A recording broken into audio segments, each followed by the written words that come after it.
Okay, so I think we are live. Welcome to our weekly basic income discussion group. Hello, people out there who are either watching now or will be watching later.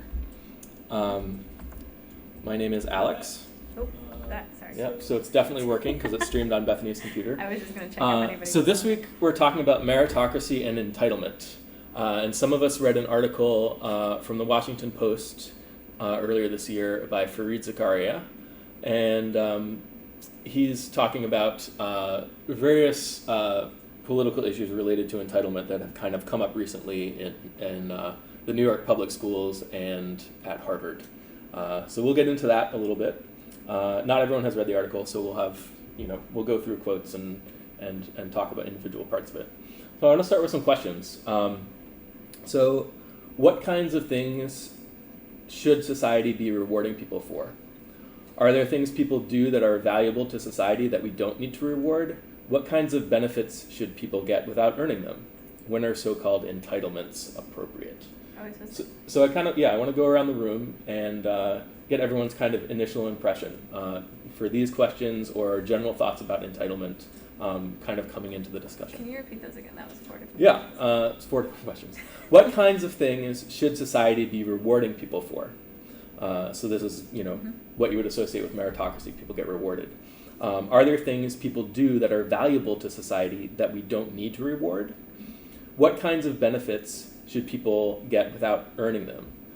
In other words, when are so-called entitlements appropriate? Okay. Yeah. Gotcha. Cool. So I think that if we're looking at a social view, like if you had a government operating optimally or whatever, then you would want to reward the things that needed either that reward to maintain their current level, or you want to maybe up the reward to increase the behavior. So basically, the rewards are increasing the behaviors or maintaining the behaviors that you want, and you presumably want them because they're like good for some people or a lot of people, people's well-being. That's how I would think about it. And there are some things that you don't need to reward that I think are good. I think that was the second question, right? Like parenting. To a large extent, many people will parent their own children, and that's really good. But we would be in a much different world if that didn't happen. But it doesn't typically require a lot of external reward to make it happen. So I would think of that as an example of that. Let's see.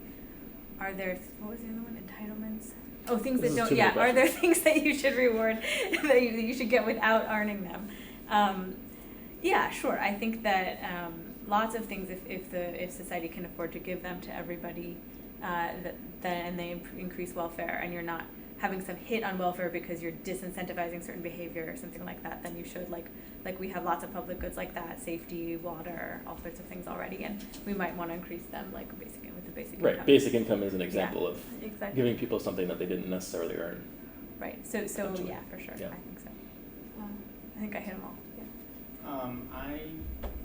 yeah. I'm interested to figure out like how basic income compares to other entitlements that we have, entitlement programs that the government has right now.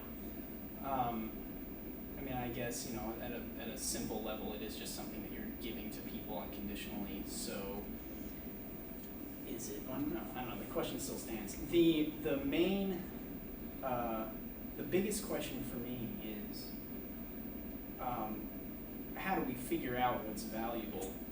That's a little bit further down than, we can assume a few values, or we can just pick one or two for a discussion like this if we want, but I think it's incredibly important to, get that next level down and figure out how to figure out what we value. I think your example of parenting is pretty interesting. Never really thought about separating, things that people do anyway and things that people do because they're getting paid or something. So that's an interesting thought. And also, I would like to open up a discussion about this thing called rent seeking, which I don't quite understand, but I would like to ask, older, smarter business people about what that is, because, it seems that there may be, it is very possible to engineer an economic and political system to just disincentivize that perfectly so that it just never happens. But perfect is a strong word, so. What is, I guess we can ask Rent what that seeking, is. yeah, I don't know. So rent seeking is basically like you own some resource that people have to pay for, like a property or something like that, and then you're just hoping to gain a profit passively by having people continually pay for the right to use it. So, I mean, you can think about an actual landlord and a tenant, Right. and the landlord isn't, doing any work and he's making money off that. Right. Not necessarily generating. Or you can think of like a sports team and how they try to find a better stadium or something like that. And this, Sure. this definitely this again, it always ties back to this lower question of what do we value, because if we, rent seeking I think is sometimes defined as people asking for money for things that don't necessarily contribute value, whatever that is, to society. So Right. I think I'm done now. Yeah. Okay. I will skip. Okay. I'm just going to make a comment about rent seeking as well. It's important that the behavior be a disincentive or against the aggregate welfare of society. So this is the problem with the person who gouges, price gouges loans in an apartment building. That hurts the aggregate welfare of the society. The fact that he or she exercises some market power to charge above this kind of equilibrium rate and maximize the societal welfare. I don't know if that's a well-formed concept, and I think you make a good point about it. I don't know if you use the word valuation or measurement. Metric is good. Metric, this is the issue. I always think about school teachers, and I always say to myself that school teachers are underpaid, and I think of how much in aggregate they add to a society. I think probably everyone in this room, if you're here, it's likely that you've had a teacher who affected you greatly in a positive way in your life, and yet we pay them rather poorly compared to people in other professions with a similar level of education. So also I just wanted to say regarding the Fareed Zakaria article, I don't think that meritocracy is mutually exclusive with basic income. And so I think it's basic income for me is very counterintuitive. When you said, why should you pay someone something for not doing anything? But I think that's also kind of the point, to get beyond that intuition and to understand that there could be a way that it benefits all of us to pay people for nothing, and that at the same time, above that layer, promoting basic welfare. I do believe it's possible to have an elite system of meritocracy for the best and the brightest to achieve amazing things in society. Cool. Martin, what do you think about meritocracy and entitlement? When is it appropriate to reward people for stuff? When does it make sense to give people something that they didn't earn, that kind of thing? So I have a very ill-formed ideas on the question, so I won't make you sick. But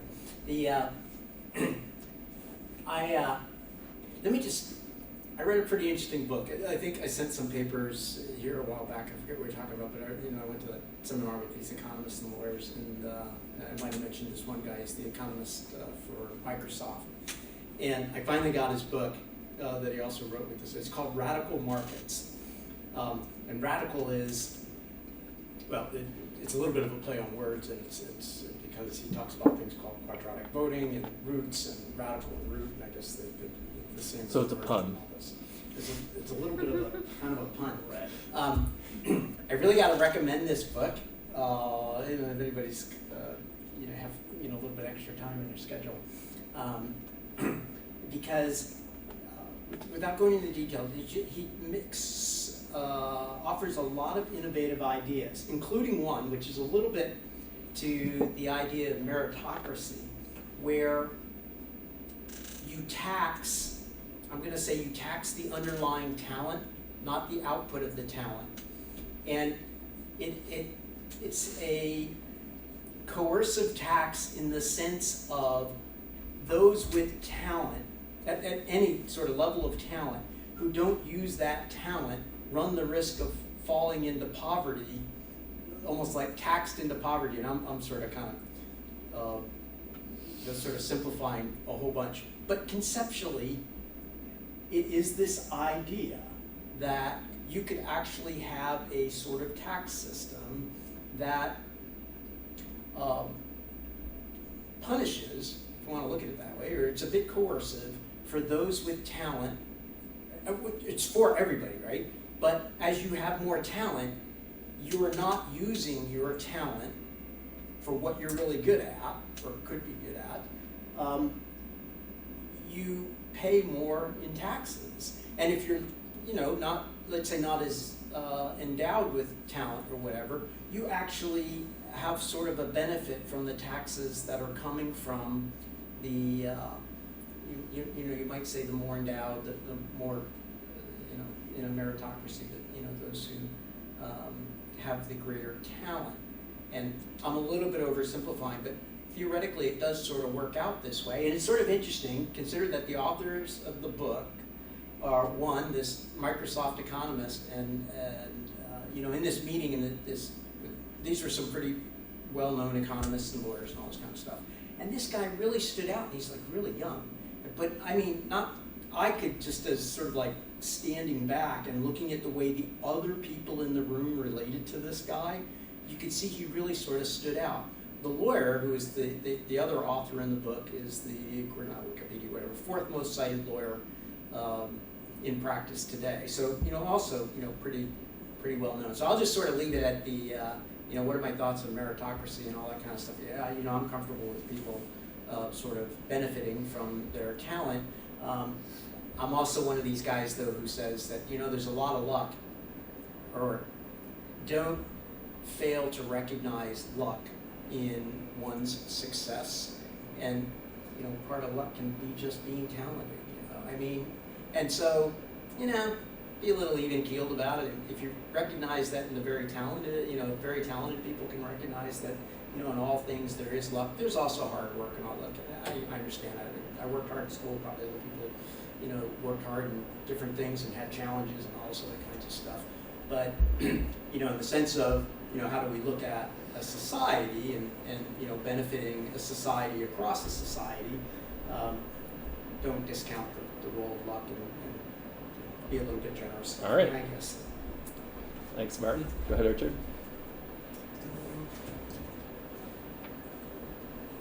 I guess the way I think about it is that Buckminster Fuller quote, that one person can create an achievement or whatever they can provide for 10,000 other people, but you have to, and they provide them the opportunity to be able to do that. And one of those ways is with a basic income or an education or whatever. And with the meritocracy, like in the article, they have to pass this exam. I'm not sure what's actually in the exam or anything like that, but they have to excel and prove themselves worthy of being able to have more opportunities to have more opportunities beyond that, so that they can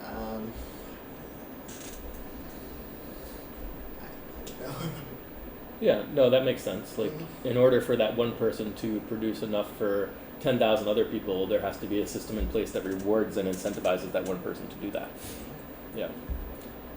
Okay, cool. Nick? I guess I've lost track a little bit of the questions, and I'm not sure how much you want us to stick to them. Do you want me to read them again? Sure. What kinds of things should society be rewarding people for?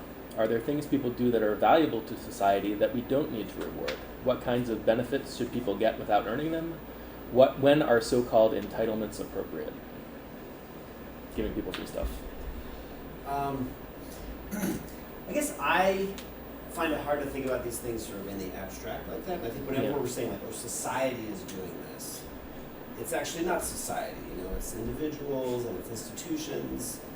And so I guess I'm kind of skeptical of that framing or something. Something Bethany said, I guess about parenting or something I want to respond to also. Like you use parenting as an example of something that we don't need to, or society doesn't need to reward people to get them to do it more. Which makes me made me wonder, well, is the flip side of that we're talking about things society needs to kind of like bribe people to do, like get them to do, even though it's not what they really want to do. And I'm also skeptical of that. And then,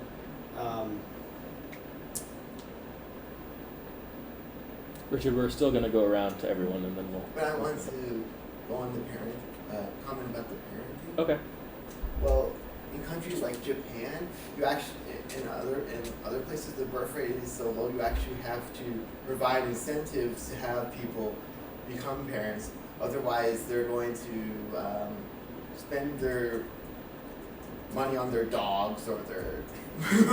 Yeah, it's a good point, and I meant more once you have the child, but yeah, it's a relative thing too, relative to other things. Daycare and things like that. If daycare is like so expensive that if you don't have it like provided or discounted or whatever, then people aren't willing to have children because the costs are so high. Yeah. Do you have anything else you want to add, Nick? I guess I also feel a little bit unclear about what exactly we mean when we say meritocracy. I mean, I guess meritocracy wasn't in your list of questions. It wasn't. Yeah. Was it? Maybe it wasn't. Yeah. But I guess I have been thinking about this kind of metaphor of like a mountain, right? And maybe there's like if the top of the mountain is some place, maybe there are different peaks, but where the people who get up there have more prestige and power and influence in the world, like that mountain could be more peaked or more or lower. Plateaued. It could be more plateaued. And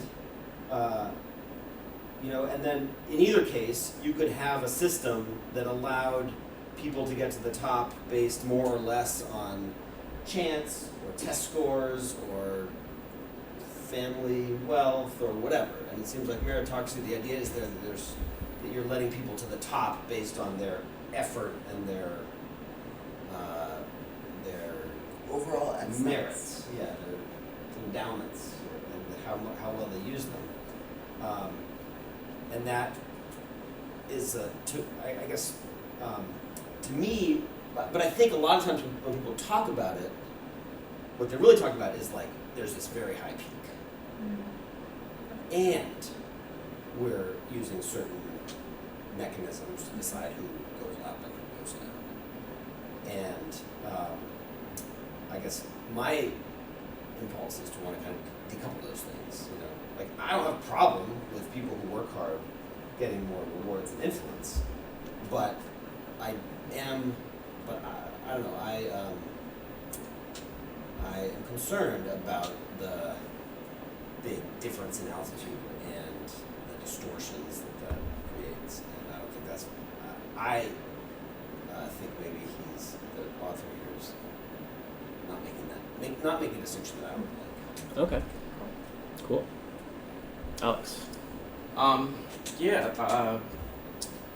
of picking up a little bit on what Nick said. Kind of for me, the sort of the questions were. First one was about sort of whether we have to reward things that shouldn't be your. So I have a lot to say on that, except that I think obviously there's stuff people do because we're humans and we'll probably continue to do them regardless of whether there's an economic incentive and that kind of stuff. So parenting and having fun, listening to music, playing music, those kinds of things. I kind of sort of coming back to the particular framework here with it's like I kind of think that one of the cool things about basic income or things like it that could be sort of unlocking a lot of creative activities around thinking about new ways to do things. I feel like the economic system is so tightly wound now that we're all kind of sort of on a treadmill, and I think something like basic income would afford us a lot of time and have discussions like this across a greater number of people in society, and that we could sort of somehow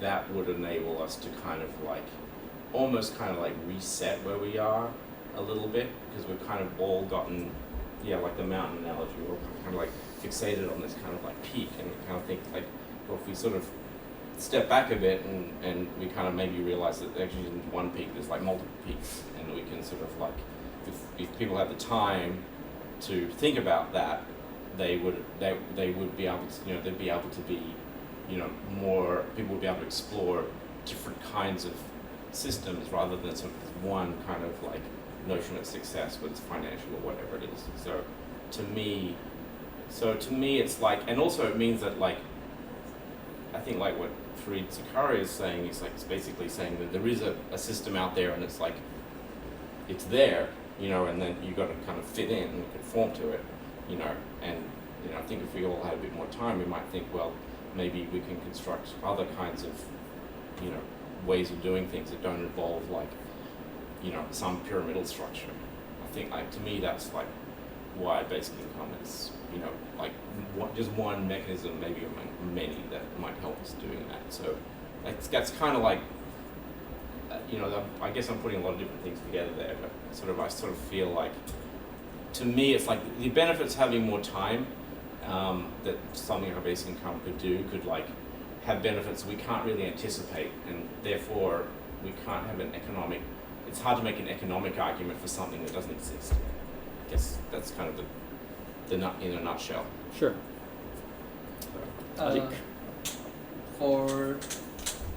I guess a lot of people have already included that part in society terms of what we incentivize.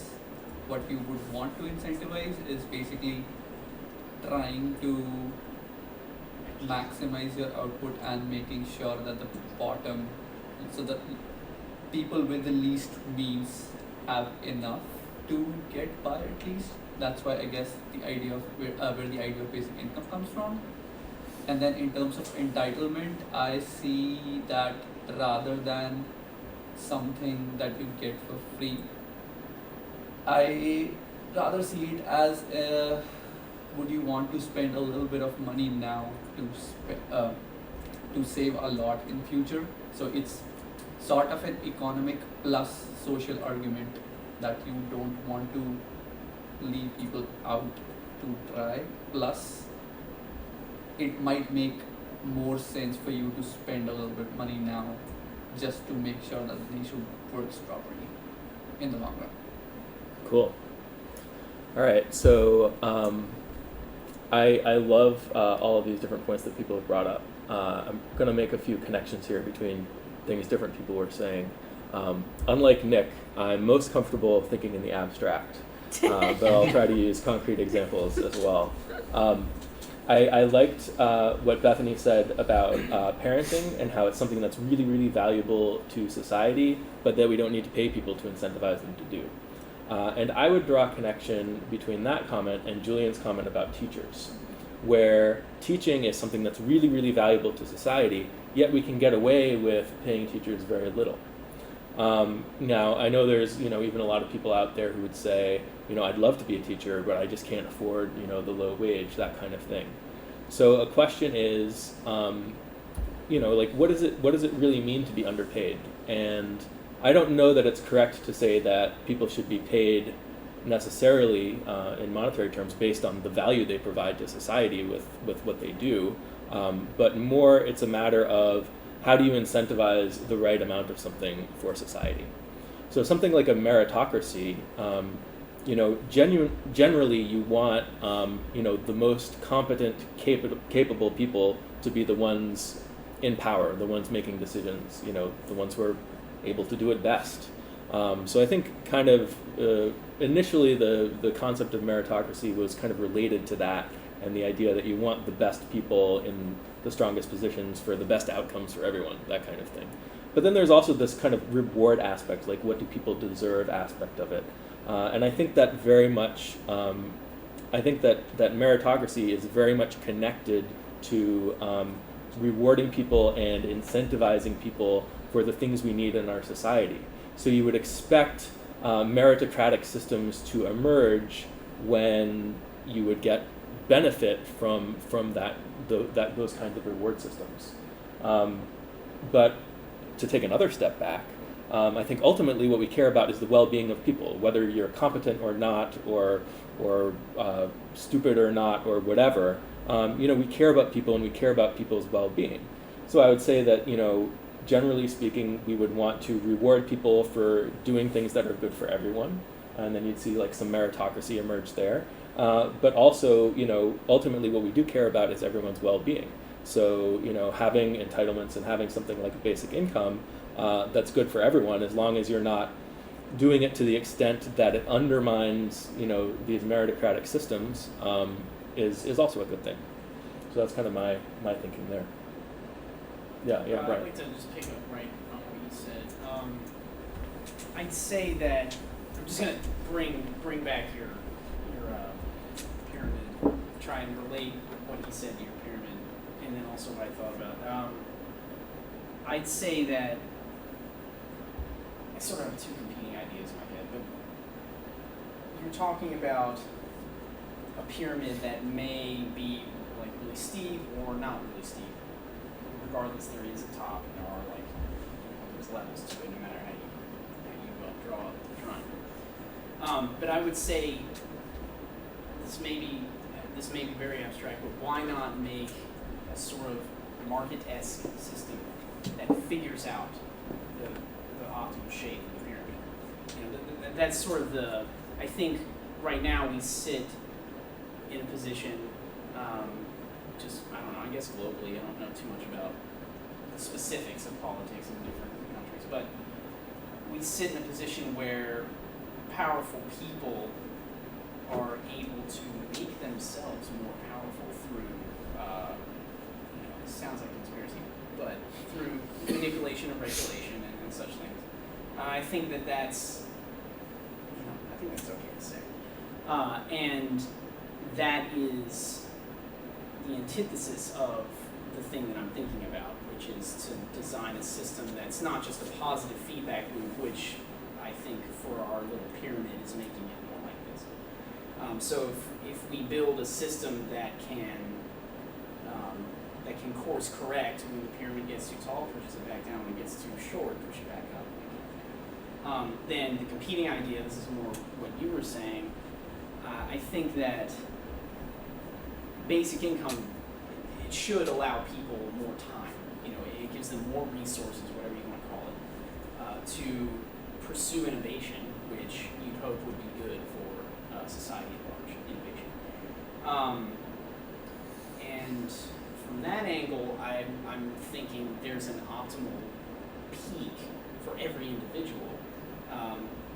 It's, I guess, not an optimal peak. It's more like there's an optimal place on the bigger peak.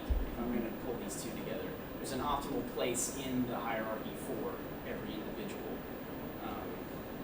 Kind of like realizing your full potential. Exactly, yeah. And that doesn't necessarily mean that you're at the tippy top of some hierarchy of values within a certain sector of the economy. So are you saying that everybody kind of has a potential, and basic income can help people reach their potential, and in that way actually help fuel, make meritocracies more efficient? Because, yeah.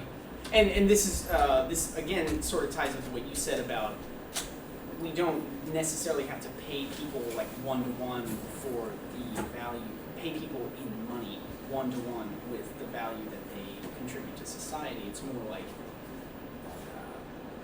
you just have to set up the system to incentivize them to just continue doing the best that they can do, and also not so.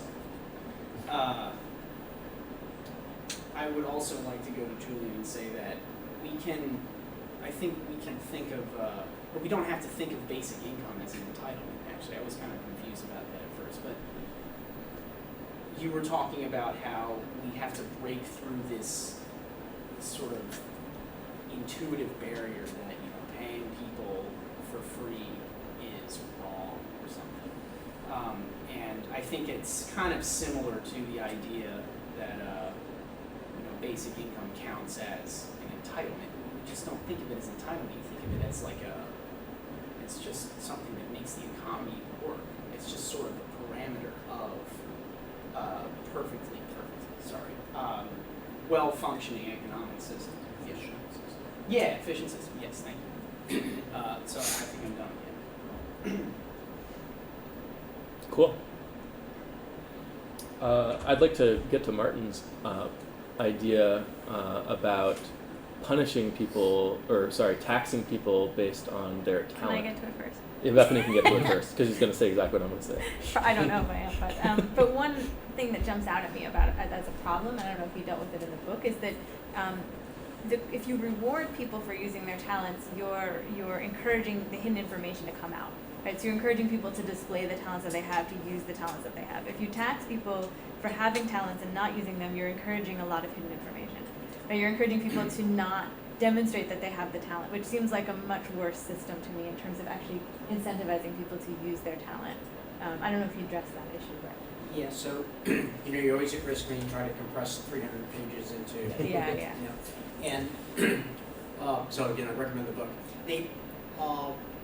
There are ideas, and this particular idea falls into some where they sort of laid out an idea, but they're not sure that there's a practical way to implement it.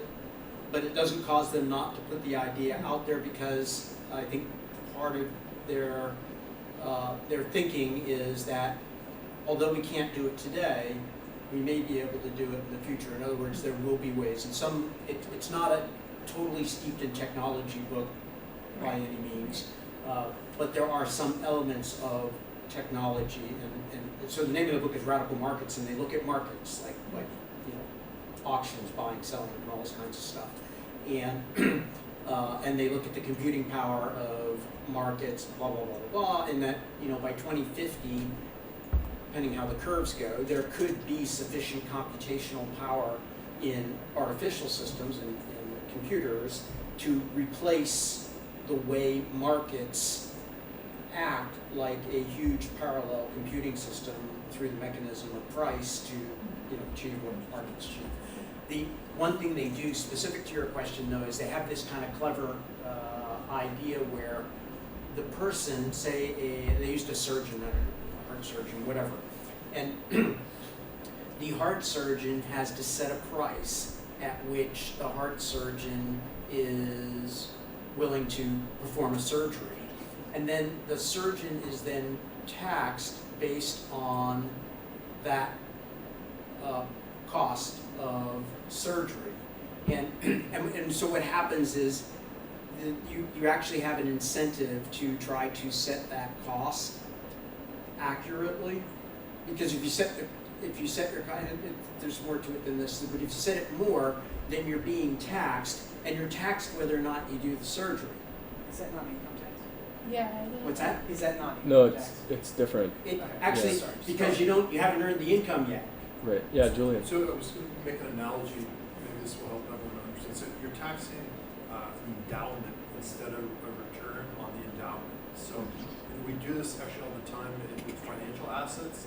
The state of Massachusetts actually, interestingly enough, is funding its budget for the next year based on a tax that is like 1% on 5 or 6 elite colleges in Massachusetts that have billions of dollars in financial assets.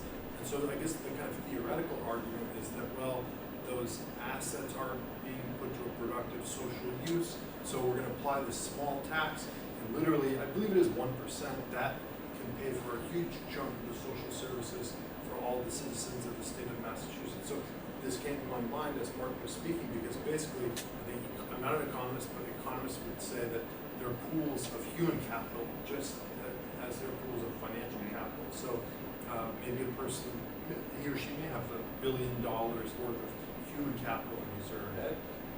But in this case, the idea is that if that's not being put to a productive, socially efficient use, that human capital itself should be taxed, not the return on human capital, which is what, in a way, an income tax is. So I believe, I haven't read the book either, but I do believe that's an important distinction. At first, it didn't make any sense to me at all, but then it's an interesting notion just because there are other ways that we do tax different types of endowments, natural resources as well. You can be taxed But on. then, isn't that going for the argument that person does not have free will?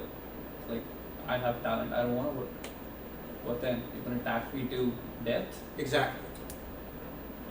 So I mean that brings up That is the proposal. So that brings up an interesting question, which is to what extent do we need everyone to work, and is the best use of people's time to actually maximize each individual's work that they put into society, or kind of like economic contribution to society, or is it okay that some people are doing that and other people are doing other things, and can we still get the incentives that we still get the benefit from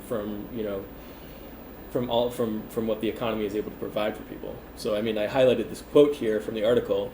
On the right, many of President Trump's supporters see meritocracy as a code word for an out-of-touch establishment that looks down on ordinary hardworking Americans. So to what extent do we need people to be quote-unquote hardworking? Is that really the way to get the most out of the economy and the most out of society? I know, like Martin's saying, tax people based on their talent, but what if the best use of those people's talent is to do something that wouldn't earn them any money? Now you're eliminating all that. Yeah, that would be my sort of thinking too. Like, I keep coming back to this idea of like, what is work, and we sort of have very, especially in this country, sort of very hard definition about like late stuff, that paid work in the labor market. We don't often use the term work in economics to talk about, I work in my artwork, but that's all, it's still labor. So I kind of think that to some degree, I think basic income, at least if it can help us liberate ourselves from those needs, and as automation does pick up some of the slack, maybe that's something that they can help us get to whatever this, there's a lot of like, I've been reading literature like in post-work, like I think there's this book by Paul Mason called Post-Capitalism. Okay. Basically talking about, how we could eventually get to a point where we don't have to like work in the sense of participating in the labor market as much. I mean, there had to be a transition period, obviously, but to me, that's, that's an important thing to think about anyway.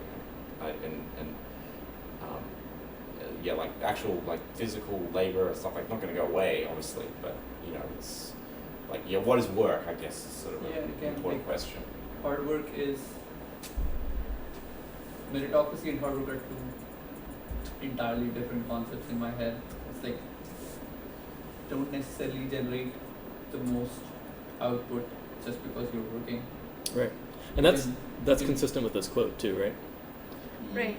Yeah, because otherwise meritocracy and hard work would be connected instead of disconnected. Right. The Trump supporters are angry about meritocracy because it doesn't reward the hardworking American.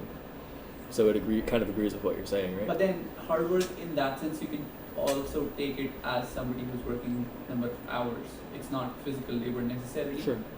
But even then, even the hours is not the same thing as output. Right. Right? Yeah, and input is not the same thing as output in general. Yeah. Like if I spend 5 hours working gruelingly, digging holes and filling them back in again in my backyard, and then I get angry that nobody's paying me. Yeah. So it's interesting. How you doing, Elizabeth? Good. What are your thoughts on meritocracy? We ran around before, so you're Yeah. on the spot I was now. like, what? I come in late and I get like phone calls. No, we all Yeah, pretty much. got it. You too, so. I did not come prepared with an answer to that question. I read the article last week, so I don't remember a lot about it. I feel like meritocracy is really fraught, but in some way, like in some instances it makes sense. Like, okay, yeah, people who are the most talented or producing the most or whatever should be rewarded, but I wouldn't want to say, oh, yes, meritocracy is how we should run everything, because then you end up with like, well, okay, if you're not capable of like being productive in the way that we decide is valuable, like does that mean that you don't count into these complicated discussions of like personhood and inherent worth and stuff? Yeah. There's a kind of sense that's in my head that sort of it's a bit tautological, because it's like people who succeed in the meritocratic system are, by definition, the people succeed. You know, it's kind of like they succeed because, you know, because they've defined the definitions of what success is, in a sense. And I think maybe that's a little bit about what this is getting at, is that they sort of set up a system where the rules are, like, you know, sort of rigged effectively, and, you know, you don't really get access to those, to the beginning of that system, even to even be able to move up in it. Right. It's kind of, So then like the question, what is merit? That like if you're like, yes, I came from, you know, a family that, you know, that really valued learning and was in a good school district and all these things, like you come with a sort of natural set of advantages that someone could be, you know, have sort of like in a, I don't know, like inherent genetic way, like the same like talents that you have. It's like, well, okay, but you know, they were born somewhere that's like really poor and their parents were really absent because they were working hard, you know, working out of the house trying to put food on the table, and your school system was really crappy, and so you don't have like the ability to succeed. Yeah. I found something. Oh, go ahead. Sorry. No, I found something really helpful that Yeah.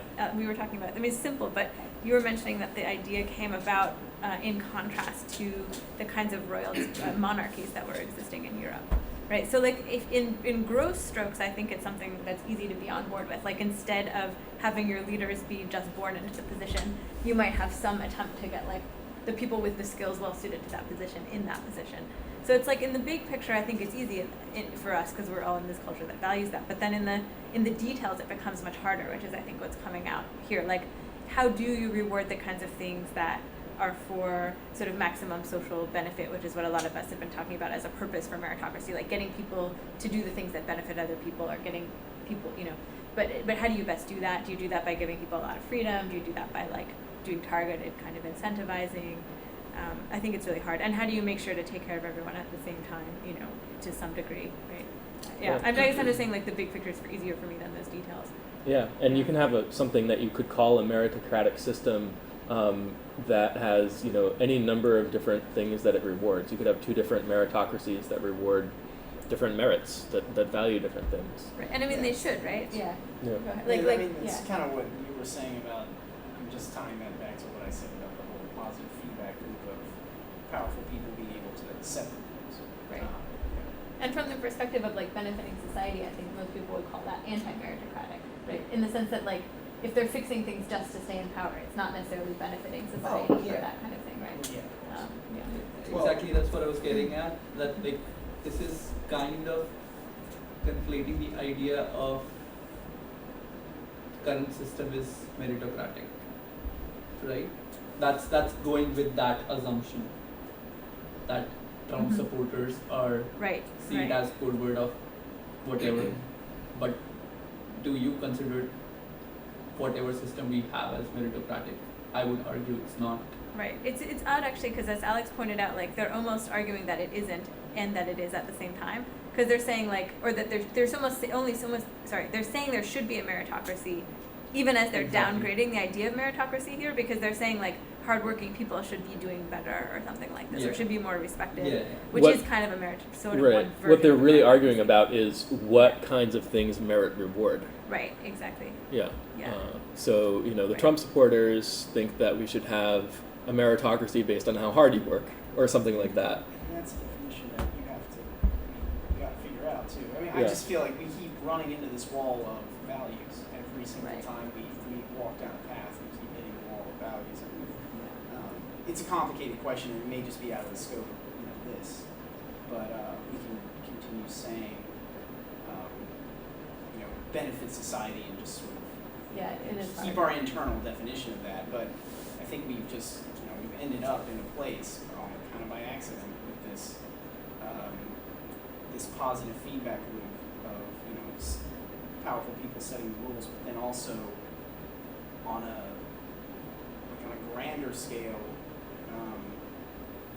setting not just like the rules of the little game we play, but like the values that we value. Those are they're kind of coming down from the top, and that's already kind of given to us in a sense. Yeah. Kind of all yes, and I think that's just completely backwards. I'm just going to say that. That's completely wrong. So it's but kinda I like- think we've ended up there, just kind of slid down into whatever. So- Sorry. So I was just gonna say, so it's kind of like the rules come from the values, and then a question we can ask is where should the values come from? Yes. Yeah. We gotta decide. Yeah.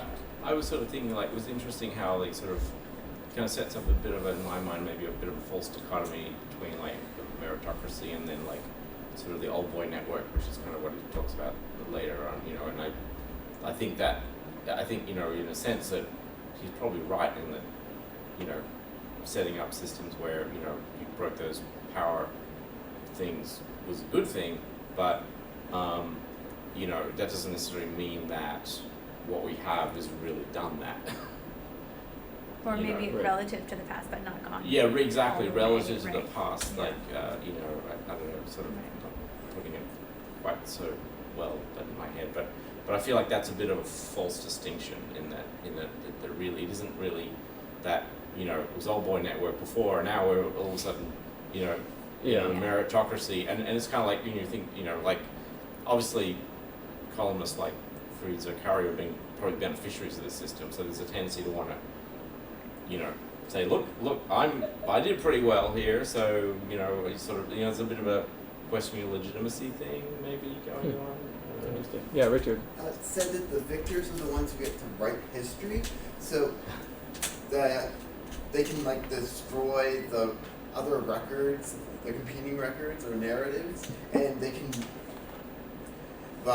spread their religions or their values or whatever, and through that they can change the culture overall and sort of push it in whatever direction they want to. I would counter with Darwin though and say that that's just how it is. That's good. You That's know, good. It's good that certain values propagate over time because they have, you know, they've allowed you to procreate and make more babies. I mean that's kind of my broad view of that. I mean, yes, it's, you know, the victors can erase things, but I'd say at the level of values, you kind of want Darwin to be whole, like making sure your values stand the test of time. I mean, that's you can't just upend it, you know, all at once. One side note about this is, like, I did read somewhere, and he might be alluding to this, that when they started using the SAT more for people getting into places like Harvard, it did shift the demographics pretty quickly. So that's obviously only one measure of like merit and one thing, but I think that there is like some fact that he's referring to about it being less based on wealth, relatively less based on wealth when they introduced a particular test. Whether you think that's the way they should have done it or not, I think that's one of the things that he's talking about. Right. But another thing I wanted to talk about is what Elizabeth said about personhood, and also relates to this quote, which is that I don't know how this could be achieved, but it seems like it would be very valuable for there to be more separation between the concept of what we want to reward in society to get people to do things that are socially beneficial and people's kind of value or the respect that they deserve. And it's not totally obvious to me from this quote, for example, if the concern from the right that he's hypothesizing has to do with even feeling like people should get paid more, or if it's just more of a concern of respect, or like how much Like basic value are dignity. people accorded, are they looked down upon, like that kind of thing. And I think they get conflated, like the people who maybe are being rewarded sometimes for beneficial things at least, that doesn't necessarily mean that they deserve more respect as people, but I think sometimes those two things goes together, and then that creates kind of a backlash against that because we have another intuition that people's sort of basic level of respect should be more equal, Yeah. even if there's a function to sort of incentivize. Well, higher levels of respect can be one of the ways in which we reward people and incentivize people. So I Yeah, wouldn't that's a good discount point. that completely. That's a good point. But that doesn't mean it's the only option, and it doesn't mean it's always what we should be doing. Like, oh, that person's rich, I should therefore bow to them, or whatever, you know. Right, but maybe Yeah. maybe a little bit like a basic income. I have to think this through more, but like maybe there's some basic level of respect that people can show each other while still being able, obviously, to look up to someone who's particularly talented in a particular way. Yeah, I mean, and in talking about meritocracy and entitlement, I mean, you can talk about how much respect does someone have to earn, and how much respect are people just entitled to by the very fact that they're people. Yeah. Yeah. I think again we got a top-down, bottom-up conflict on your hands there too. I don't know where I stand on that, but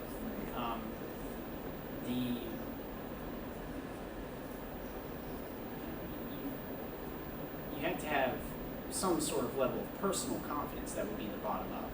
You know, I am a person. Right. I deserve whatever. Or I deserve, maybe that's not the best word, but I think you know what I'm getting at.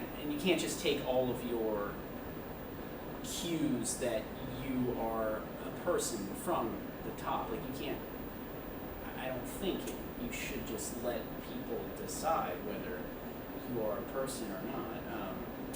There's some personal responsibility in Being a person? in becoming a person. Yeah, I think that sounds ridiculous, doesn't it? I think it's also helpful, you know, when you're a person who's affirmed by society. Like, it's hard to be like, yes, I'm valued as a person if your entire society is saying, like, oh, because you have this identity characteristic or you fail to be productive in this way or whatever, like, you're not a person. Like, it's really hard to maintain. Yeah, that's the top. That's the conflict for sure. And there's no way it's one or the other. I mean, there's got to be some place, you know, in between. Yeah. To find.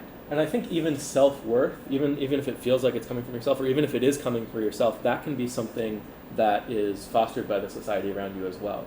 Like we can cultivate self-worth and that kind of thing, and it can still feel very personal and like it's coming from you, and it might be coming from you, but it's partly that you're in an environment with a lot of, you know, cues that acknowledge that you're a person, that kind of thing. Yeah. I think Avik was saying something that I wanted to respond to, but I don't remember what it was. Is there anything? No? Okay. So we'll go on to this next quote here. In Britain, Prime Minister Theresa May's call for a more meritocratic society was assailed on the left as a concept that breeds elitism and inequality. So this made me think of, sorry, did you want to say one? No, go ahead. So this, I think it was Nick who was talking about like people getting confused between the amount of inequality or like the amount of peakness and how you get there. And this, is that kind of a summary part of what you were saying? So I think this spoke to, this spoke to me, this sounded to me like a confusion of those two things in some ways. Like people are concerned about the amount of inequality. It's not obvious that they're concerned that the way you get to the top is through merit as opposed to something else, which is kind of the criticism that the guy's talking about. Right? Yeah. And it's not obvious to me that meritocratic, well, it's an interesting question whether meritocracy breeds more inequality. I guess it breeds more inequality than random lottery systems, but those might have a lot of social costs. Like if you just determine literally everything by I guess like that. Yeah. nobody in particular has problem with the bigger differences. I guess the problem arises mostly when the floor is so low that becomes unacceptable. Because otherwise, the difference in itself is, how I see it, is not that big of a deal, as long as the bottom floor, where where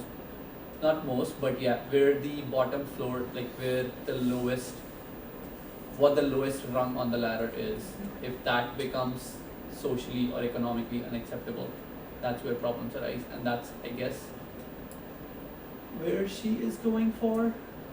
But So are you saying that maybe when people are upset about inequality, a lot of times what they're really upset about is how poor the poorest people are, rather than how the difference between the rich what and I'm the trying poor? to say is, you would not notice the inequality as much if you are doing okay by yourself Yeah, than if you just don't have anything and no way to get out of it. sure.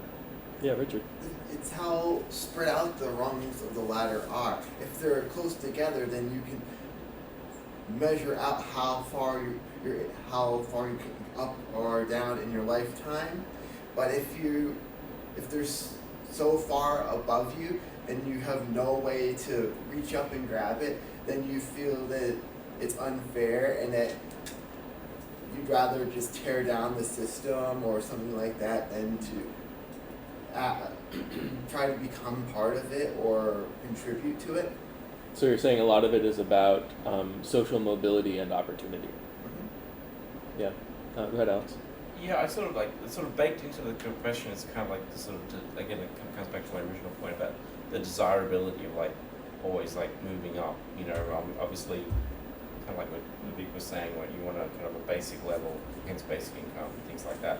But there are a lot of people who would be quite happy, having time to just pursue interests that nobody else really cares about. And Yeah. like that actually could have sort of greater social benefits. We can't sort of incentivize in the moment because we just don't know Right. what that's going to be.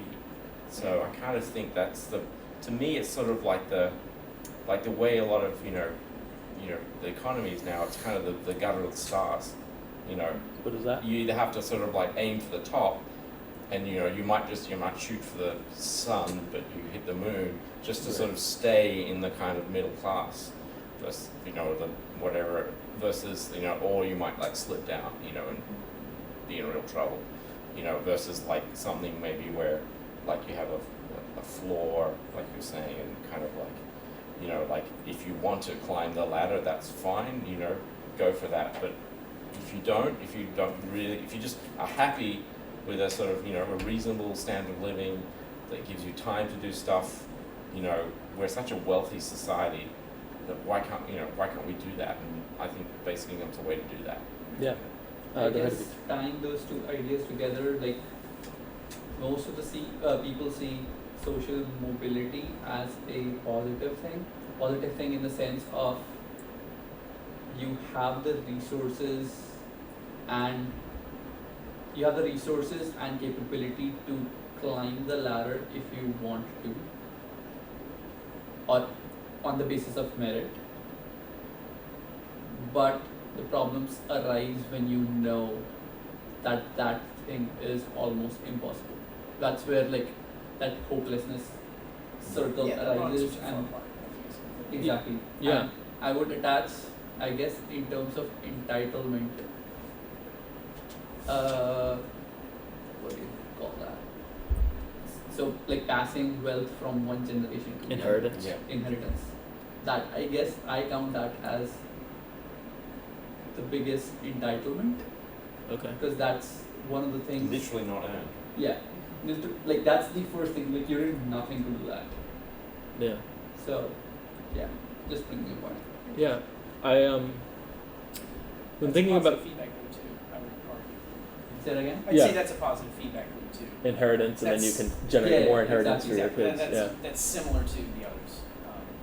Yeah, I like the thoughts about social mobility and the ladder, and I would say that people feel despair not only when the rungs are too far apart on the ladder, but also when they don't have a choice but to do anything but try to climb the ladder in order to survive. Right. So there's kind of both aspects of that. And basic income, like Alex was saying, makes it so that you can kind of choose not to climb the ladder. You can choose to go do your own thing. And it also potentially helps make it easier to climb the ladder because now you have more resources to work with if that's what you choose to do. And I think something that that maybe some people don't think about is that a lot of the really important achievements and advancements of human society have come from effort that nobody ever would have thought to pay for. It's not necessarily from people climbing the ladder, but people who are already at the top of the ladder and they're like, okay, now what interesting things can I do? And most of that turns into nothing, but occasionally you get like, I don't know, Galileo or Darwin. Socrates or Darwin or any number of these, Leonardo da Vinci. Yeah. This is why Darwin having to pay a huge tax because he was brainy is such a terrible idea. I think it's a pretty bad idea. Yeah. Yeah. Yeah. Like you want to sort of maximize that long tail of the distribution, like have everybody on the distribution have that time to. Yeah, well, this kind of Yeah. connects with Richard's point about if you have this high payoff, even if it's only once in a while from somebody being really innovative, then you want to leave a lot of space for that. Yeah, if you look at venture Yeah. capitalists, right, they're enabling all these different companies under the expectation that some tiny percentage of them will succeed. Right. And you can think about kind of basic income as, that kind of funding for everyone in venture society. capital for all. Yeah. Yeah. I In also a want way, to yeah. speak to Alex's point a little bit. Like when you use the term meritocracy, it's easy to think of like one sort of goal that everybody has that they're trying to get to, and we do Sure. of course have like income. But even the teacher example shows that people will trade off income with other kinds of things that they value, like having more time or doing work that they really enjoy, and all these different kinds of things. Right. And so when you think about climbing the ladder, it sounds like it's one kind of goal that everyone with the ladder really shares, but it's not exactly Yeah, there are it's a not bunch of exactly different like that. ladders. And Yeah, for- that's and- what I was gonna say. I think Yeah. people, there's a bunch of different ladders, and you have to, I think in a way, you have to either work really hard to find yours or build your ladder, like step by step. But again, you must have means to do so. And from the top, from the other perspective, you're not just incentivizing like one kind of behavior from all people. It's really much more complicated. Like if you're the National Football League, it's kind of like Nick's point about being more specific. Then you want to incentivize, you want to pick the best football players, but that's not what the school is trying to do. That's not So there's actually it's just a lot of different behaviors and kind of achievements that we want to incentivize. It's not just one kind of talent Yeah. or one kind of And you hear about these policies that are very similar to basic income that are put forward by post-Keynesian economists, like Bernie Sanders, economist, was one, and they have this idea of a jobs guarantee, where everyone is guaranteed a job. Now, the reason they're doing this is because everybody needs an income.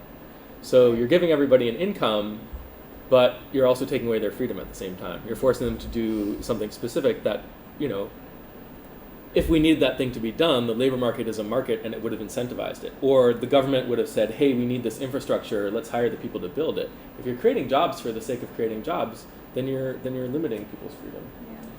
Yeah. So, does anyone have any comments? Okay, nobody's holding on to anything. All right.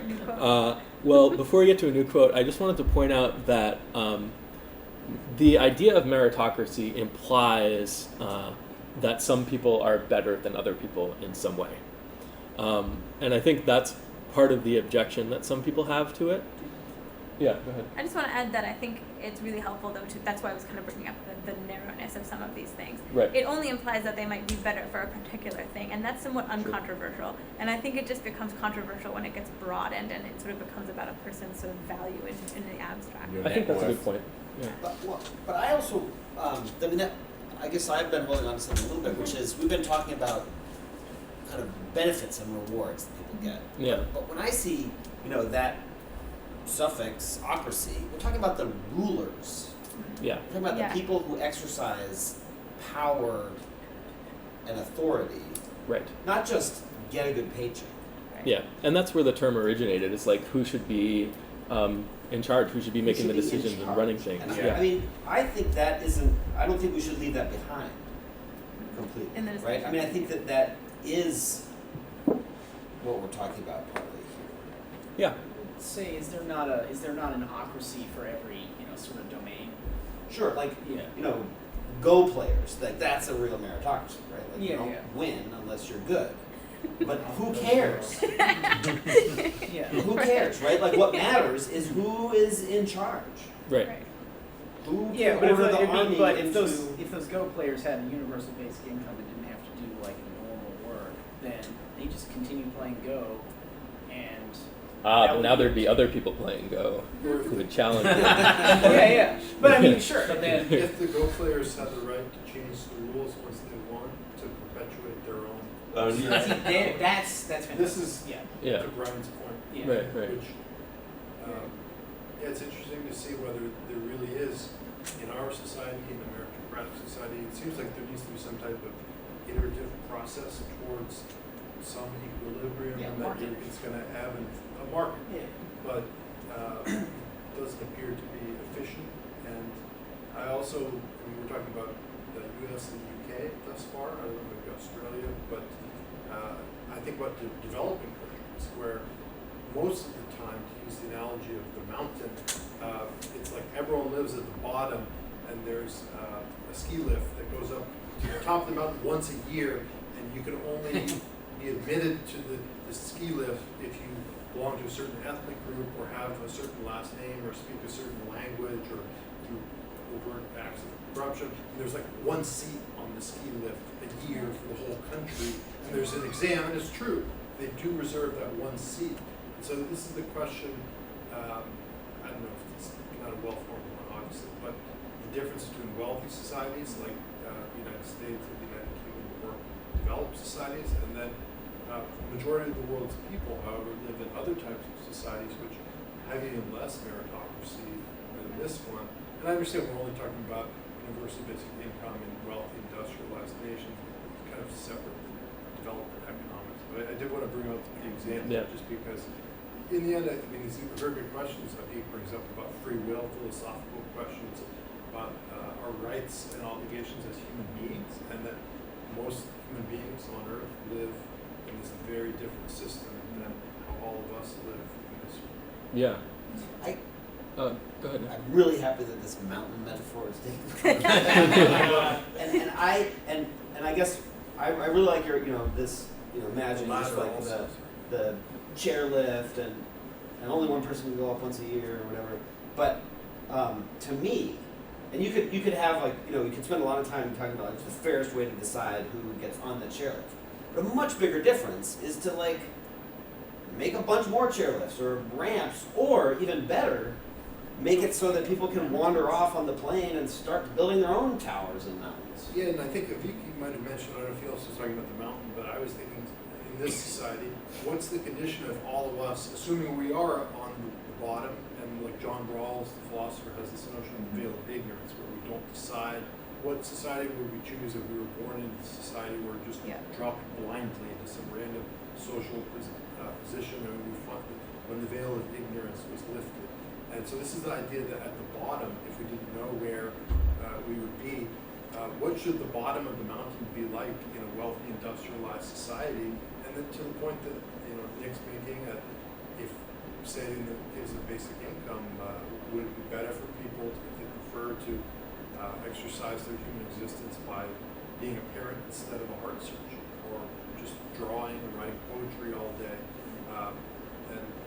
I don't particularly like this idea of forcing people into work, because it seems like it hasn't worked. Like in the Soviet Union, I believe, essentially it was some version of that system, and it just did not seem to function as a society. But then also, to Avik's point about free will, I mean, if we're in the society, we have to pay taxes. That's just an obligation. But we should, I believe, on some level, have basic rights as to how we spend our lifetimes, making basic life decisions, right? How do we determine our own personal trajectory? Yeah. Yeah, I agree. I'm Yeah. thinking a little bit about how you would make leadership more meritocratic than just the voting system that we might have. And it seems like the ability to move countries very freely, which obviously is really hard to make happen or coordinate, would help with that, because people are kind of assuming there's some incentive for a leader to have more population, which there might sometimes be. Like if people could move freely, it's kind of more like a market for leadership than what we have right now, where basically you're kind of generally have a huge cost to leaving your that's country. one of the another Yeah. things in like why the system is non-meritocratic, where capital is allowed to move wherever it wants, but people are not. Right. So Could I ask a question? I want to ask if there's a name for this kind of general principle. So I was thinking there was the judge who was nominated to be a member of the Supreme Court, and he was a very good student, and he spoke in his congressional confirmation hearing about how he studied very hard, and he was admitted into the #1 law school in the United States. And the interesting thing to me is that he got good grades as an undergraduate. He probably took the admissions test and did very well. Went to the law school. And then if he gets confirmed to this court, it's not like he's just put in charge of some narrow area of society. He's the judge for all law for the entire country. So it's almost like it appears he was good at studying and then taking this test, and then like in this very narrow path. But then it appears that there's this way that people are put in charge of stuff like very broadly for the fact that they have a very narrow ability. So I don't know if that's experience. And life experience. And life experience. So, and I guess I don't know if there's a way we always assume this, like if you're good at driving one car, you can just drive any car or something. But I think of this almost as like an information problem, partly, which I was talking about before. Like, let's assume everybody's perfectly ideally motivated, which of course they're not. But even if we assume that, like, how do you know who's the best judge to judge the whole country? I think that's a really hard question, and so what can happen is people end up relying on whatever commonly known measurements there are, even if they're not very good, like, because that's what we have, and we don't have more of the information about who's the best candidate. So like it seems like what would improve that is like somehow finding out ways to have more of that kind of information be common knowledge. I don't have a good answer, but this idea about filtration process. Like in this case of this judge, the president was chosen through this one process, and then the president literally had a stack of candidates, and then he vetted them and he chose this guy, and so it seems like it's a very inefficient process. I mean, anytime you have a human being directly determining, I don't know, it's just, It's interesting. it is interesting, it seems odd, but then the question is, if it's not that, what should it be? Should it be a popular vote, or the electoral college for judges? I mean, electing judges actually is kind of found to be problematic in certain areas of the country as well, because I don't know, sorry. All of these things can be manipulated in their own way. Yeah. Go ahead, Richard. Maybe you can have some sort of AI or computer program that searches out a bunch of different qualities or something like that, and then people can choose between the 4 or whatever that they like best, the 1 out of the 4 that they like best or something like that, and then they can be the one who is chosen next to be part of the Supreme Court. It's a good question, but I think it goes back to his. I would argue that there's no difference just because you end up again at the question of values. You must program values into the computer somehow, or I mean, I'd say that's almost exactly the same as trying to design a test to get into a law school, or to design a confirmation hearing system to get to the Supreme Court. It's you're still using values to design a system to comb through the desert. Right. So just saying throw AI at it, it doesn't answer the question of what's the best algorithm for selecting a judge. That's exactly. Yeah. So I mean, that's going to be a question whether humans are doing it or whether computers are doing it, and it might not be a very easy question to answer.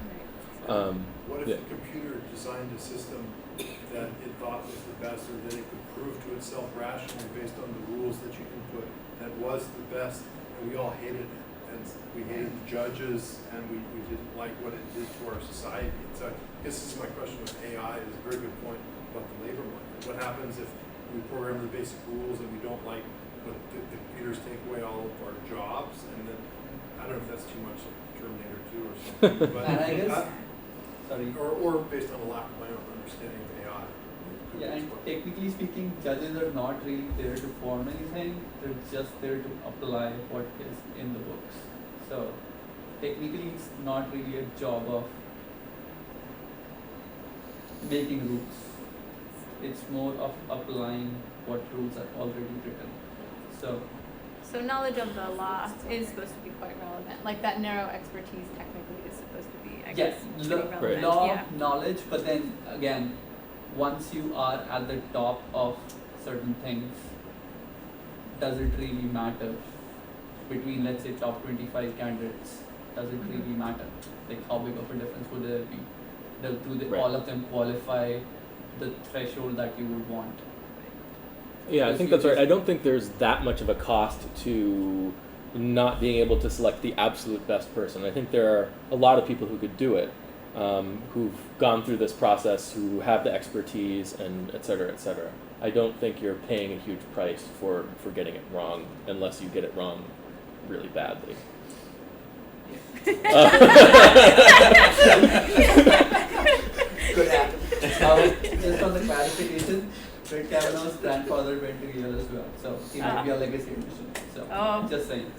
Those merits go down. Yeah, bring up the example. I mean, I know it's a broad, stay away from the judge thing, but like, I believe it's the case that people who've gone to Harvard Business School are vastly overrepresented as CEOs of publicly traded companies in the world. Whereas one would think like that you'd be more like, let's say, the top 20 business schools, or there's the very best business professionals. It's not the top one.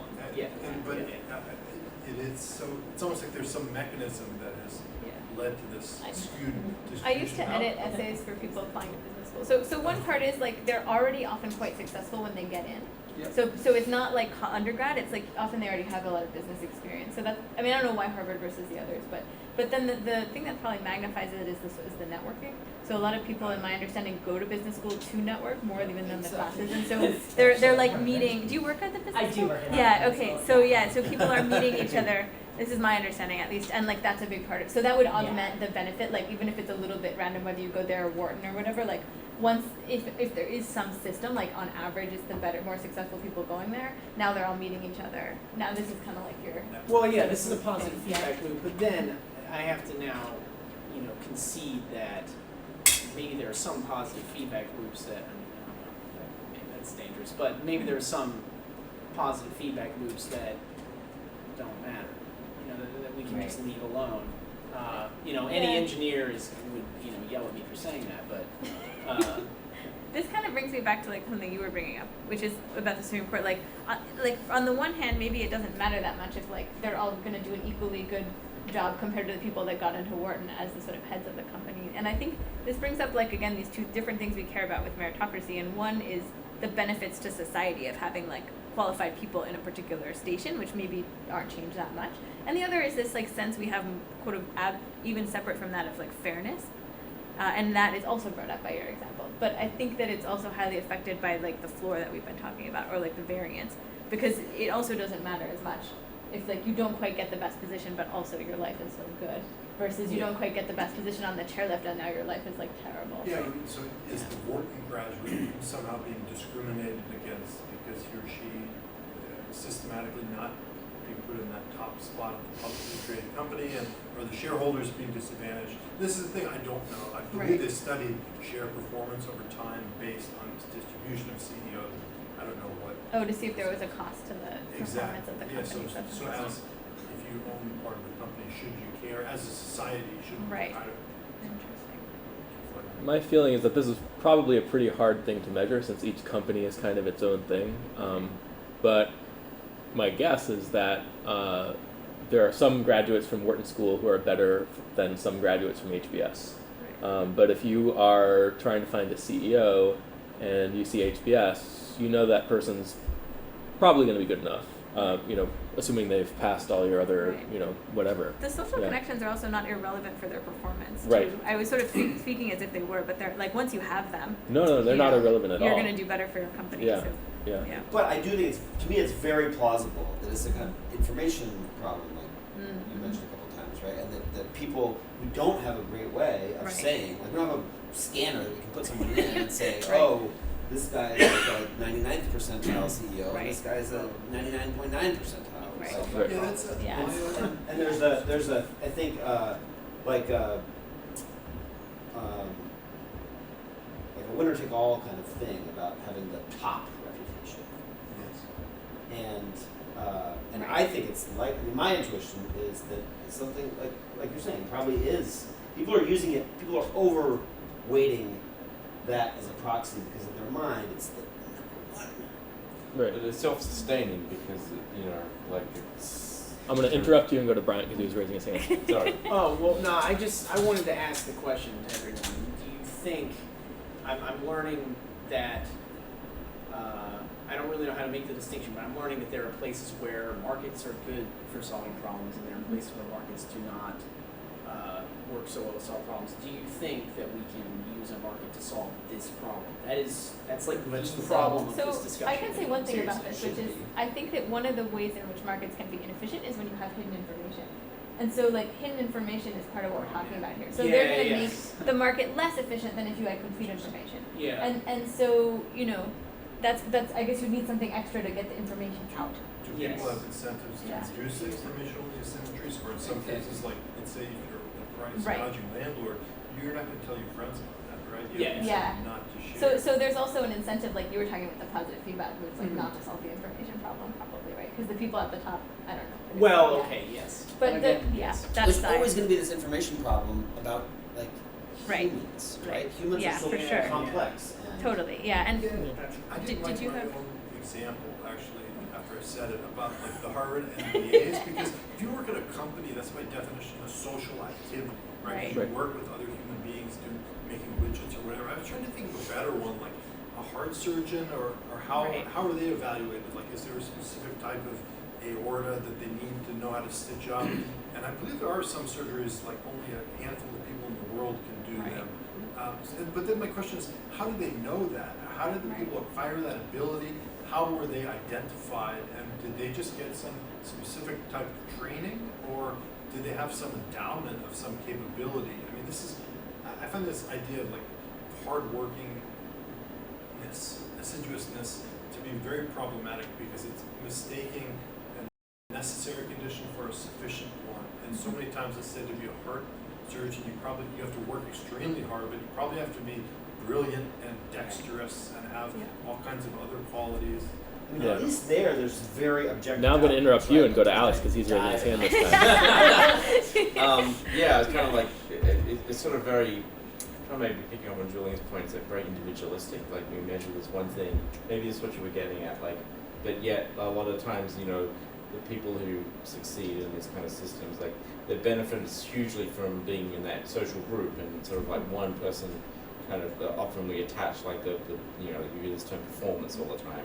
We reward the top performance, but in a lot of walks of life, it's it's the group, it's the ensemble people, and so I can't, and we don't have a good way of doing that. And one of my examples, is in academia, science. You have these labs full of really bright people, but it's almost fighting for who's going to be first author and all this sort of stuff, and yet really it's like it's hard to really sort of single out contributions like completely because it's an emergent property of that group, and so that's kind of like we get into these kind of knots. I think I don't know, like kind of a little bit to your point, but maybe aside.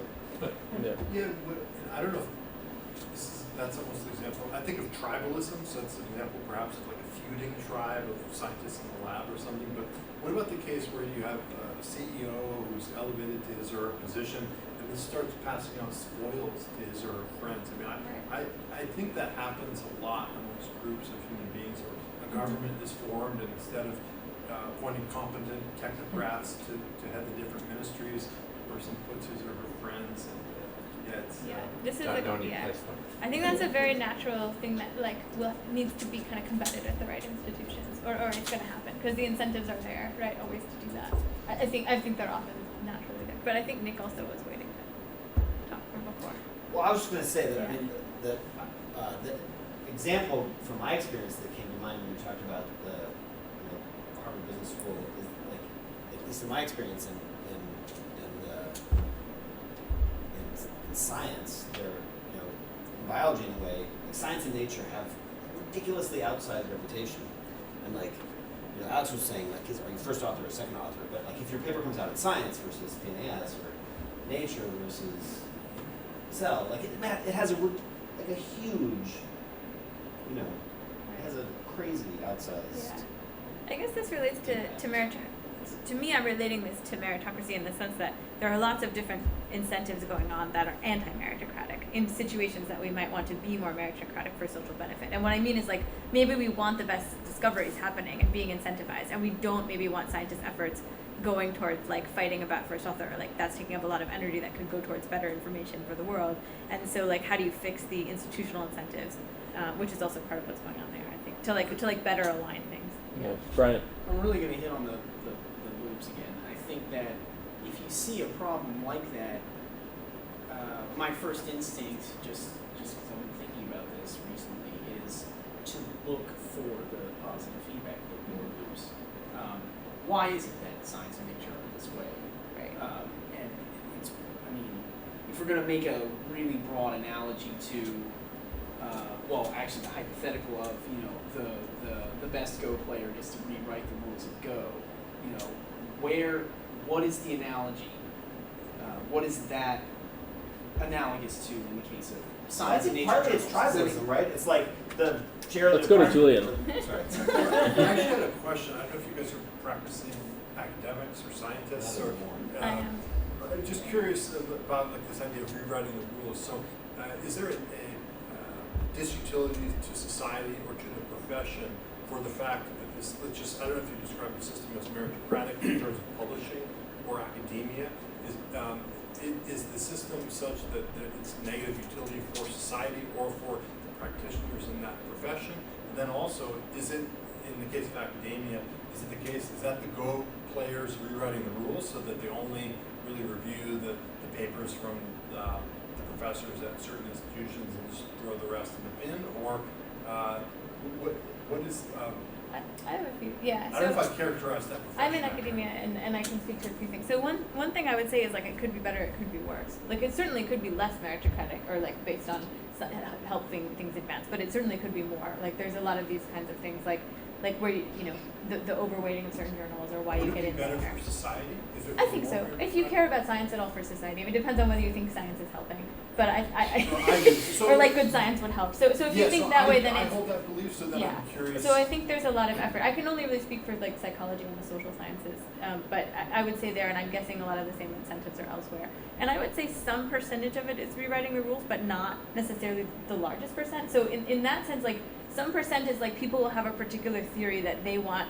Like they have a reason for other people to think this theory is right because then they're more prestigious. So they'll like, you know, if they're already successful, like they're going to be reviewing other people's papers, they will selectively like review them in line with whether they're supporting their own theory. Like this is a little bit of an example of that. But I don't know that it's the biggest problem. I think the biggest problem might be more things like everybody has a reason to have common knowledge of who's successful, and that ends up like overweighting things like science. Like we're talking about these other signals, like they're not a great signal, but then they become really overweighted because everyone wants to choose the professor for their university, for example, that is going to be considered successful by other people. So it almost doesn't matter from that perspective how good they are, as long as everybody agrees. So there's some things like that going on as well that aren't quite about people rewriting the rules, but they're just sort of about the way that like what makes a university successful, or for example, another problematic incentive is like what's going to get published in the newspaper. Is it driving what science chooses? Is driving what scientists are doing, which sort of is good if you think people are reading the newspaper for the right reasons, but can not select for the best science. So I don't know, those are just a few examples of like what I see. I don't know if you want to add to that. Yeah, I mean, I think like I agree with everything you said about that point. Sort of into Julian's point, it's sort of like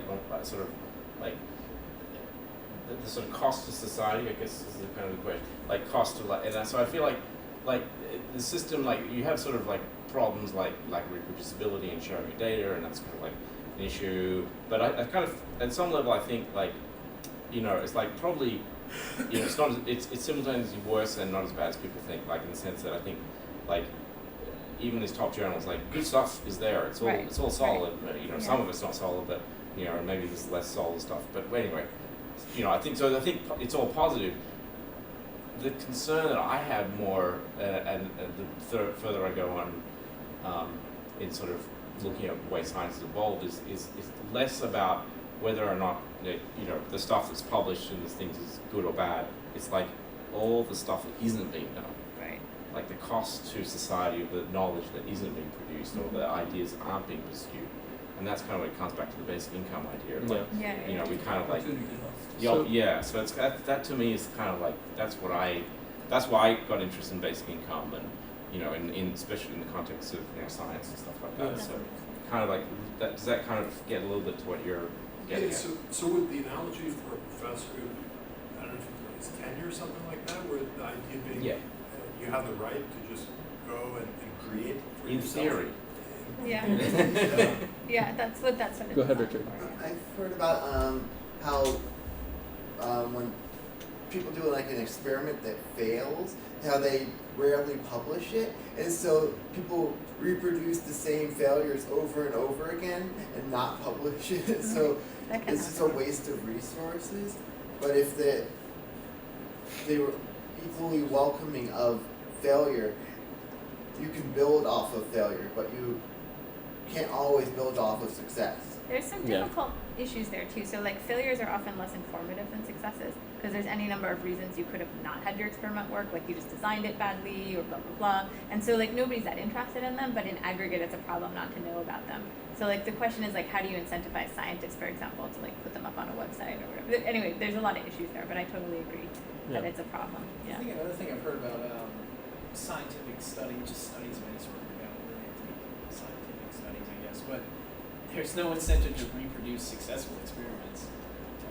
There's not a huge amount of, because people want the the glory of doing the new thing. But There's there's a some of that, huge amount of utility, I'd probably say almost more utility, in reproducing an experiment a bunch of times, but a huge amount, plenty, to reproduce an experiment. Yeah.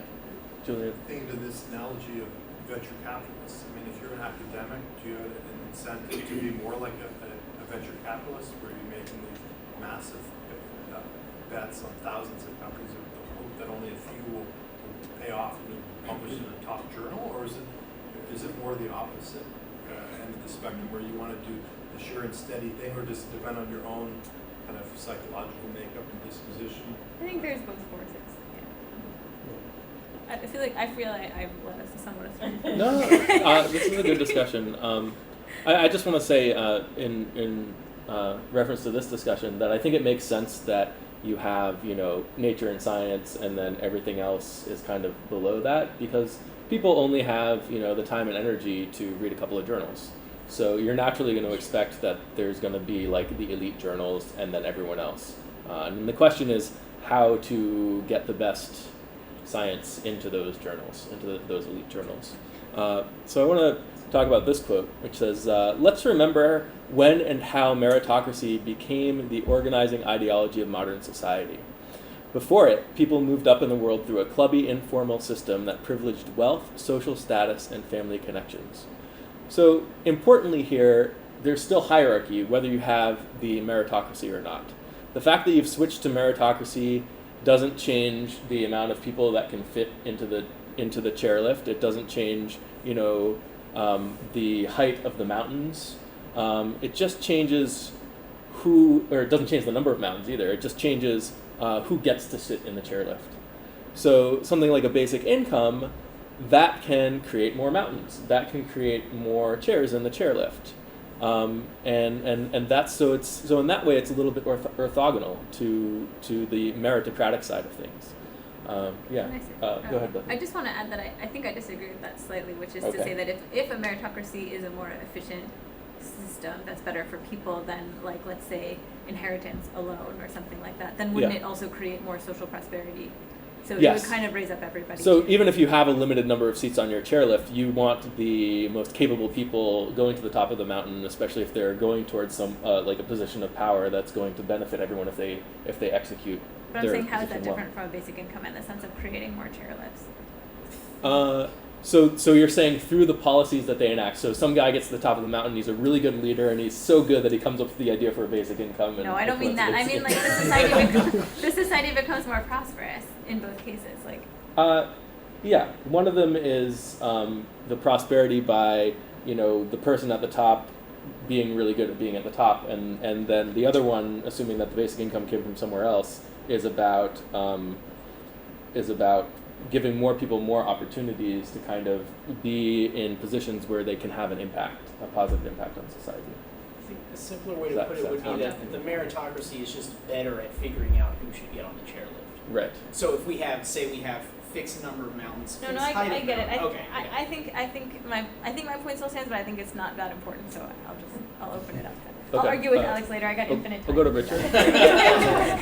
Yeah. Well, back to what you were saying about the people won't have enough time to look at the different journals. Well, with like specialists or whatever, they're already using Watson to sift through all the journals and find out which relevant papers go with it, and how they rate them by like this is 93% relevant and this is 45% relevant, and the doctor can go through those different. That's awesome. Yeah, I think that's a really good point. We are developing better algorithms for finding relevant information, right. And there's lots more room for improvement there too. Julie. I was going to ask a question in an attempt to provoke this. I guess whenever people talk about the way things used to be, to me, I always kind of read it as an implicit description of discrimination against women or people of certain ethnic groups or with certain religious affiliations. Maybe if you have a certain name, people will judge your written application for a job very differently than if you had some other name.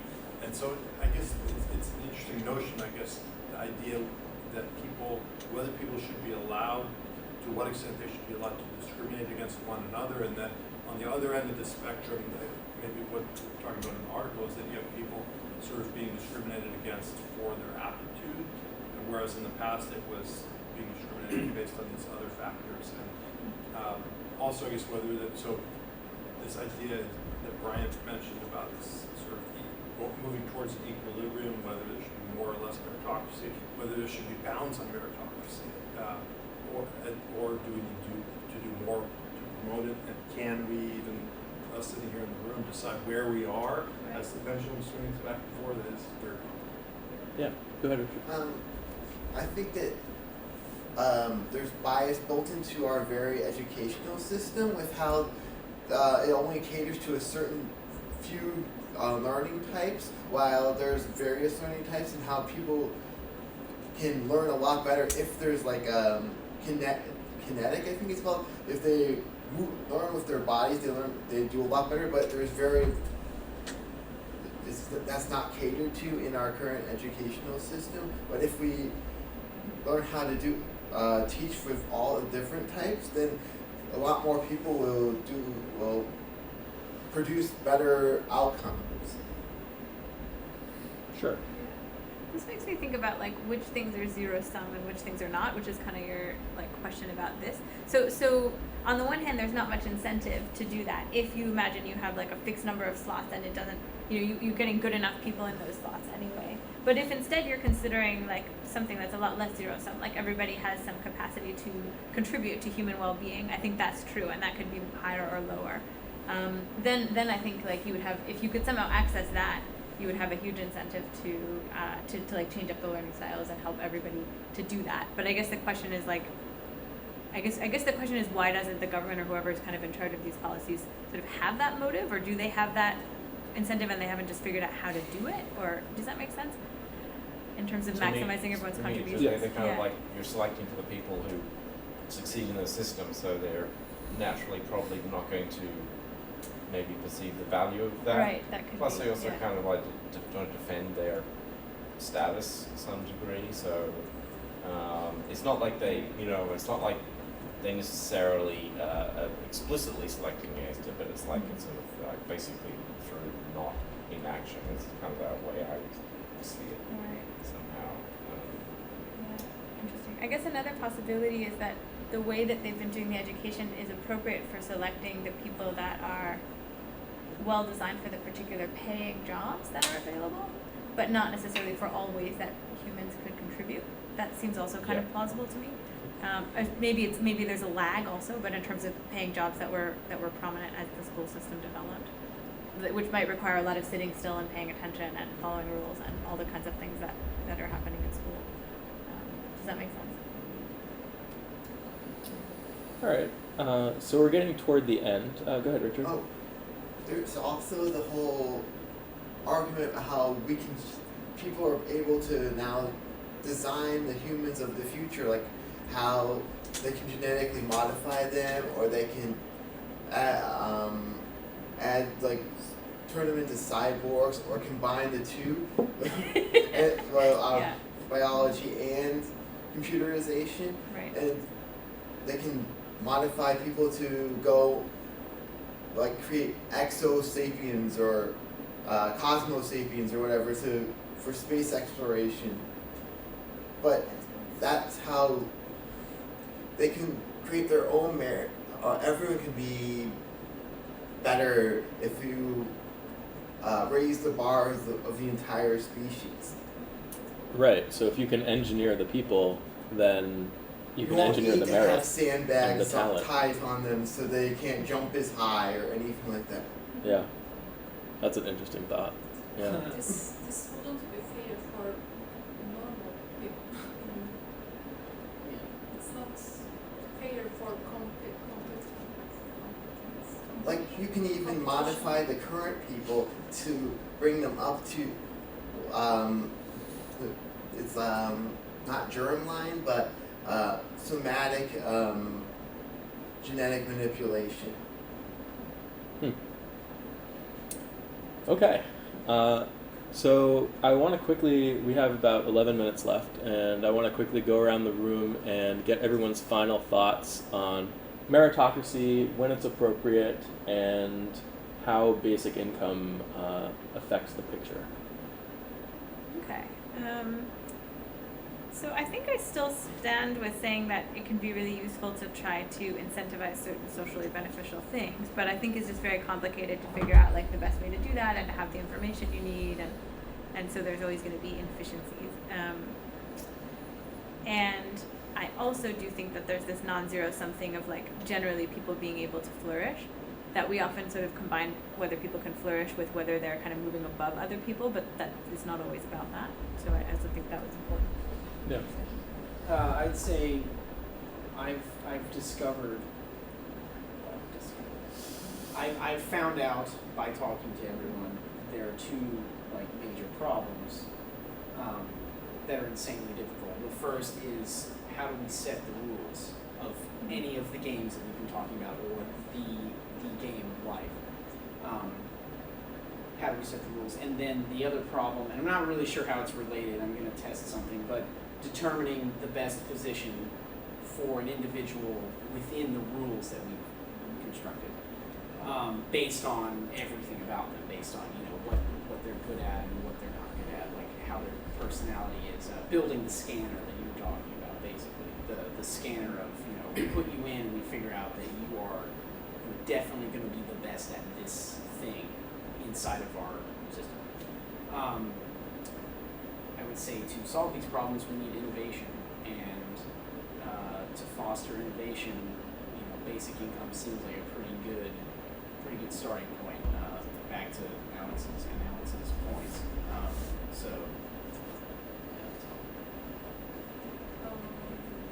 I think the same matters. Okay. I think we, as people, we have difficulty in designing metrics to assess value, and the way that we value people for admission into a club or a company or a school fails to capture different attributes of their human experience, like culture or some unique characteristics. And I don't know, I think Nick suggested this relation to basic income for me, and that somehow perhaps it would allow people to self-actualize or to relate to one another in a different way if they didn't have to worry about surviving. And maybe for the fact that we're all here tonight and we're not deriving any kind of monetary benefit or something, perhaps is in itself an argument for this type of social organization that's not just based on wealth or personal utility. So I just keep thinking, from each according to his ability, to each according to his needs. I don't know why I'm not connecting too much on the on this topic and basic income, and I understand the idea of creativity and time and being able to explore different things. But I'm just not connecting the dots, and like listening to all the conversation, and that, and I'm just not quite connecting the dots right now. Okay. Richard. Well, going back to the basic income experiments in the 70s in Manitoba, people were able to better increase their overall the baseline for everyone. Educationally, people were more likely to graduate from high school, and by the end of the experiment, there were over 100% people graduating from high school, because people who dropped out were going back to school, so they can reap the benefits of the basic income. So if basic income allows people to reach a baseline and then climb over it and start their way up the ladder, if you will. Yeah. Okay.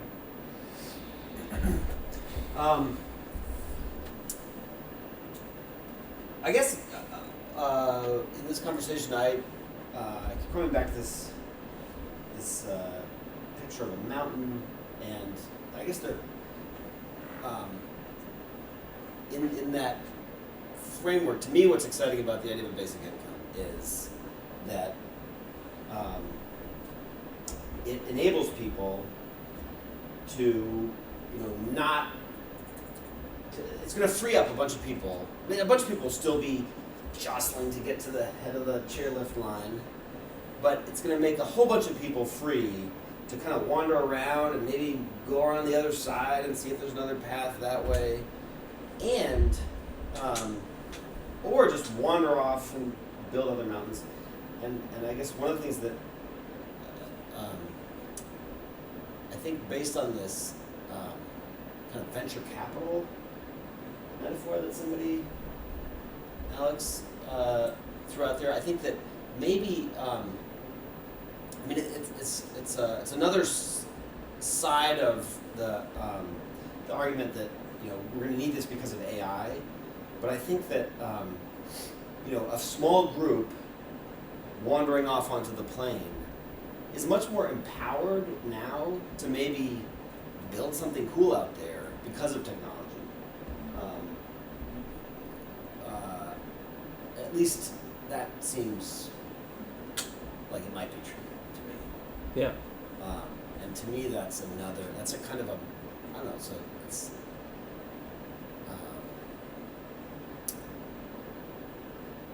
maybe that seems super optimistic, but I don't know, part of me believes that, or thinks it's worth taking that chance. Yeah. Okay. Alex? Yeah, this has been a great conversation. Made me think about a lot of things in different ways. But yeah, I guess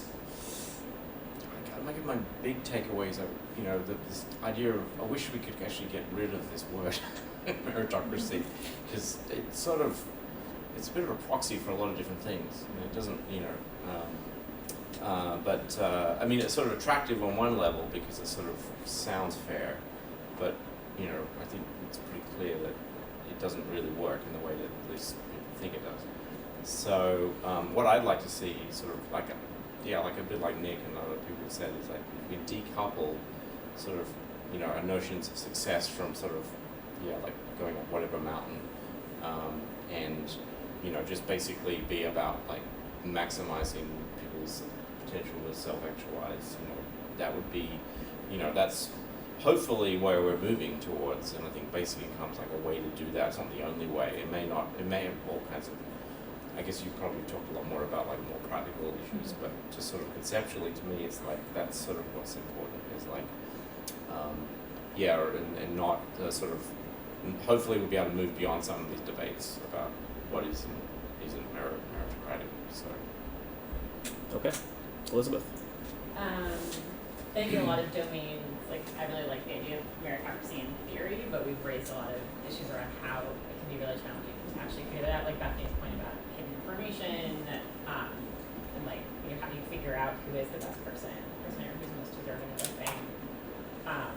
Really get back to basic income. I think basic income doesn't help with the hidden information, but helps with some of the other problems of the sort of like inherited advantage that one of, I guess it's sort of a hidden information problem, but like it's really hard to tell like who is actually the most qualified when people have a different sets of resources with which to develop that talent, different amounts of time in which to hone that talent. And so basic income, like while not a sufficient condition for like fixing any meritocratic system, like does help, has the potential to help improve a lot of meritocratic systems. Cool. Avik? You're good. Okay, so I kind of want to speak to Martin's point. I think, the whole Marxist from each according to his ability and to each according to his need, that's kind of the opposite of a meritocracy. There's no kind of incentive structure there. There's no reward structure. And I would say that it's impossible to achieve for and this is why communism fails every time, but for part of the reason is that the amount of stuff that the economy can produce for people, there's no rule of economics that says that somehow lines up with the amount of stuff that people need. Even if you have an efficient system that's producing everything it can, it could be well below what we might say people need, or it could be well above that, and that's okay too. We wouldn't want to limit ourselves to what people need. And then, from each according to his ability, how do you know what people's abilities are unless you have the incentives in place to get people to want to show off their abilities, to use their abilities? So I think meritocracy is, or at least some kind of a reward structure, and that could be market-based or whatever, is really important for bringing people's abilities to the forefront so that they can contribute to society. And basic income can unlock people's abilities too. It doesn't necessarily provide a positive incentive to go do something, but it provides a disincentive to be just worrying about your own survival all the time and not doing anything useful for society because you're just scraping by and that kind of thing. So that's my final thought. Thanks everyone for coming out. Next week we're talking about the basic income trial experiment in Stockton, California. Or actually, I don't need to go over there. I can do this from here. And that's going to be next Wednesday, but also next Tuesday, and this is why I picked this topic, the mayor of Stockton is coming to the Kennedy School Forum, and he's going to be talking about his idea. So some of us there's a meetup event for that. Some of us are going to go to that, and then we're all going to talk about it on Wednesday. You don't have to come to the Tuesday thing to come to the Wednesday thing. But they're related to each other. What time is so that that's on next week. Tuesday? Tuesday at 6 o'clock, and then Wednesday at 7 o'clock for our discussion. Nice. That's it.